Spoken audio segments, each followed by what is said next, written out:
Você vai assistir, a partir de agora, a programação religiosa do seu canal 10.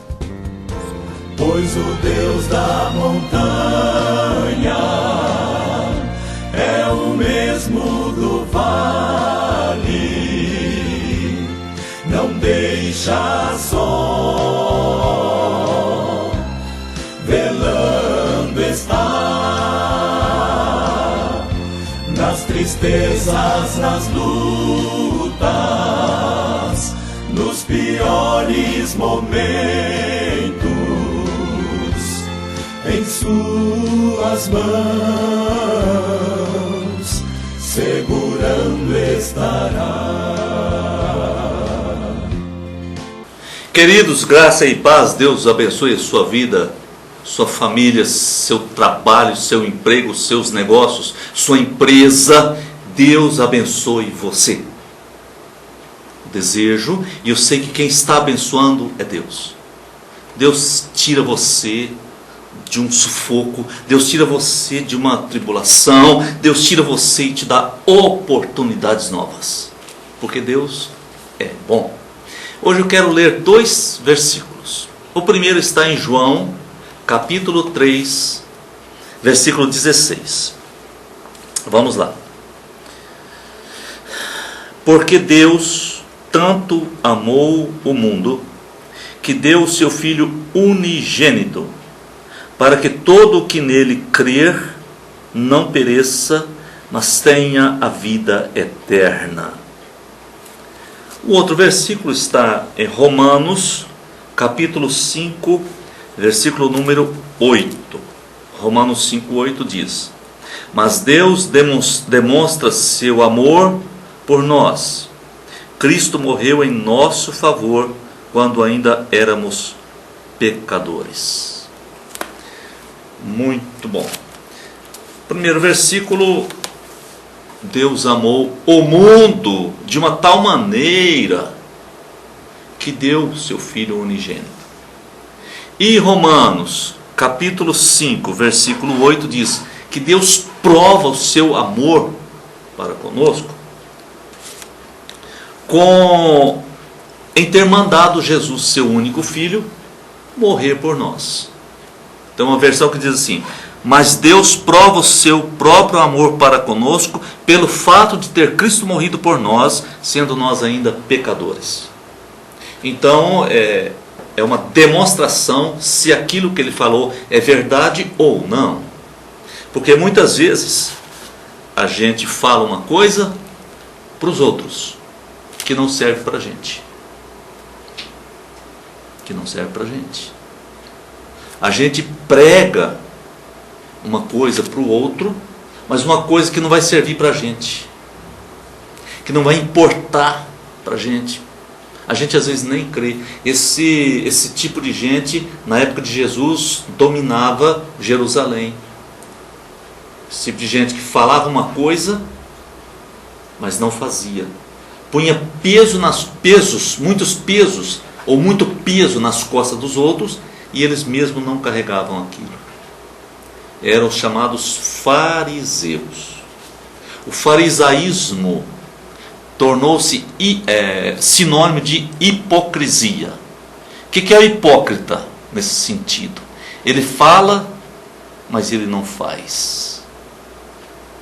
Ele diz, aí alguém diz, faça o que ele manda, mas não faça o que ele faz. Então você vai se dar bem. Ele até manda certo, fala certo, mas ele não faz. Então não observe a vida dele, porque é incoerente. Deus é coerente. Deus diz assim: eu amo todos vocês. Quero dizer uma coisa: esse amor de Deus sobre toda a humanidade não significa que ele vai salvar toda a humanidade. Ele ama, mas não é isso que determina a salvação, o resgate de um pecador. Se a pessoa não se arrepender dos pecados, não se confessar, não se arrepender, não buscar Jesus, de fato não permitir que o Espírito Santo mude a sua vida, essa pessoa não vai ser salva, ainda que Deus a ame. Porque Deus de fato amou o mundo. Eu acredito nisso. Está escrito na Bíblia, eu acredito nisso. João capítulo 3, versículo 16. Ele diz: porque Deus amou o mundo, e amou de tal maneira que deu o seu Filho unigênito. Mas foi assim, para que todo aquele que nele crê não pereça, mas tenha a vida eterna.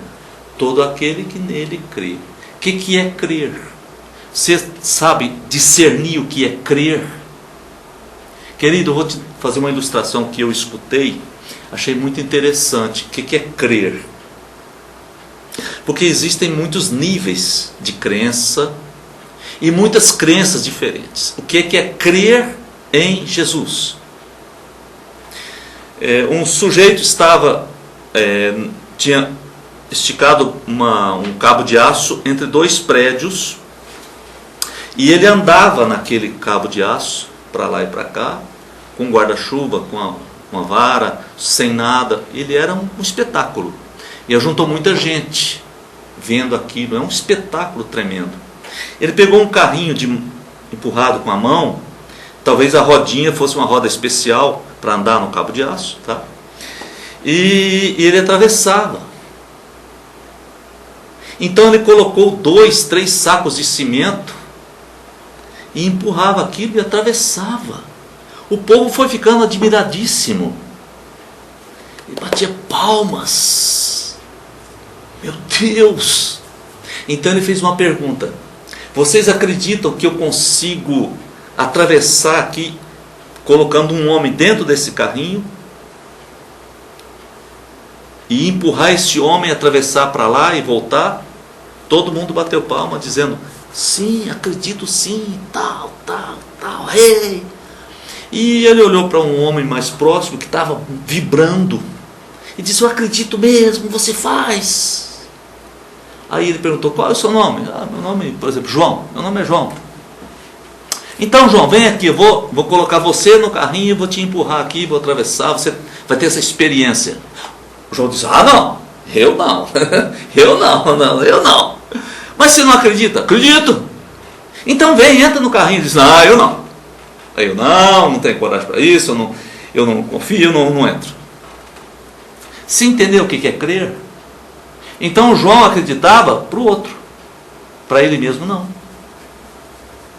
Esse é um tipo de crença em Jesus. Ele acredita que Jesus existiu, acredita que a Bíblia fala de Jesus, é verdade, mas ele não consegue entregar a sua vida, não consegue acreditar na sua vida. Ele, por exemplo, não consegue acreditar que se ele for um dizimista, se ele de fato for colaborador de Deus, cooperador de Deus na obra terrena de salvação, é porque ele se entregou a Jesus. Ele não consegue.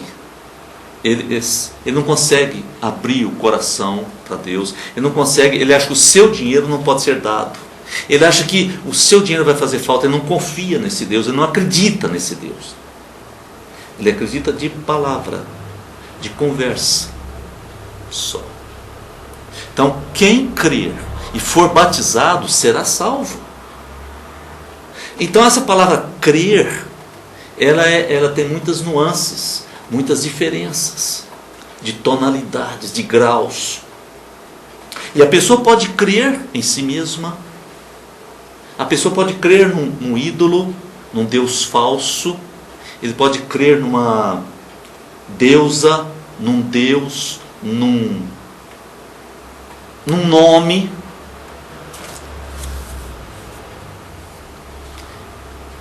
E pode crer em Deus, mas sem conseguir se entregar a Deus. Então, quem crer será salvo. Jesus disse: Deus amou o mundo. E disse: mas como que você pode acreditar que ele amou mesmo? Bom, Romanos 5, versículo 8, é bem claro, né? Eu acredito no texto bíblico, tá? Estou falando do texto bíblico. Eu só saberia disso se Deus tivesse falado. Se Deus não tivesse falado, eu não poderia saber disso. Eu sei porque está escrito. Diz assim: Deus prova, Deus dá prova do seu amor pelo fato de ter entregado o seu próprio filho. Porque se você não acredita naquilo, você não coloca seu filho na frente de uma guerra só para ver ele morrer. E se você coloca é porque você não o ama. Quem ama não faria isso. Se você ama e você colocou e você ama, é porque você acredita naquilo. Então Deus acredita no que Ele falou. O que Deus falou, quero te dizer que Deus acredita no que Ele falou. Ele acredita 100% no que Ele falou. Deus não duvida do que Ele falou. Ele acredita naquilo que Ele falou. Por isso que na época de Jesus, o fariseu era um hipócrita. Era um hipócrita. A palavra hipócrita vem da época, essa palavra era usada para descrever os atores que representavam. Então um ator vai representar Júlio César hoje, uma atriz vai representar Joana d'Arc. É uma atriz, é um ator. Ele era um hipócrita, porque ele representava, ele fazia de conta que era o outro, mas não era, ele só representava. Então o hipócrita não era uma palavra ruim, se tornou ruim pelo fato religioso, que o fariseu, o farisaísmo, né, judaico, o fariseu, vamos dizer, seria o pastor fariseu, ou apóstolo fariseu, sei lá que nome poderia ser chamado, se fosse hoje. Aquele fariseu, ele era um hipócrita, porque ele representava. Parava, meio-dia, hora de oração, ele parava, levantava a voz e fazia uma oração perto de todo mundo, bem alto, porque era a hora da oração, hora sexta da oração, hora nona, seja a hora que for, ele parava e orava. O relógio bateu ali, ele para onde está e faz oração. Existem pessoas assim, que fazem dentro do avião, para o carro para fazer a oração, porque aquela hora era a hora da oração, ele se ajoelha ali em cima do seu, um pano, alguma coisa, um tapete. É isso que eles faziam. Mas depois ele sai dali, ele vai assassinar. Ele vai soltar bomba, explodir com uma bomba no corpo. Então, esse é o hipócrita. Deus não é um hipócrita. Ele disse: eu acredito nisso, eu creio nisso, e eu amo o mundo. Então, ele só tinha um filho. Mandou esse filho, que nasceu de mulher, de Maria, padeceu debaixo do poder de Pôncio Pilatos, foi crucificado, morto, sepultado, ressuscitou, está vivo, único Salvador de todo aquele que crê em Deus. Essa é a palavra. Obrigado, Deus. Obrigado, Senhor. O teu amor, a tua graça, tua bondade. Tu tens provado e comprovado, Deus. Glórias ao teu nome, ó Altíssimo. Deus presente que está conosco, Deus de Jacó é o nosso refúgio. Queremos contemplar a tua glória, Deus, na terra e na eternidade. Venha abençoar aqueles que estão nesse momento orando comigo, Senhor. Muitas são as aflições, muitas, muitas e muitas mesmo. Mas se o Senhor colocar a mão nessa vida, essas aflições serão debeladas uma a seu tempo, porque o Senhor é Deus na nossa vida. Glória ao teu nome eternamente, em nome de Jesus. Amém. Que Deus nos abençoe, protegendo, guiando, direcionando, abençoando, em nome de Jesus. Amém. Você assistiu aqui no seu canal 10, nossa programação religiosa. Amanhã estaremos de volta no mesmo horário. Muito obrigado pela sua audiência. Pois o Deus da montanha é o mesmo do vale, deixa só, velando está nas tristezas, nas lutas, nos piores momentos, em suas mãos segurando estará. Meu amigo que se acha no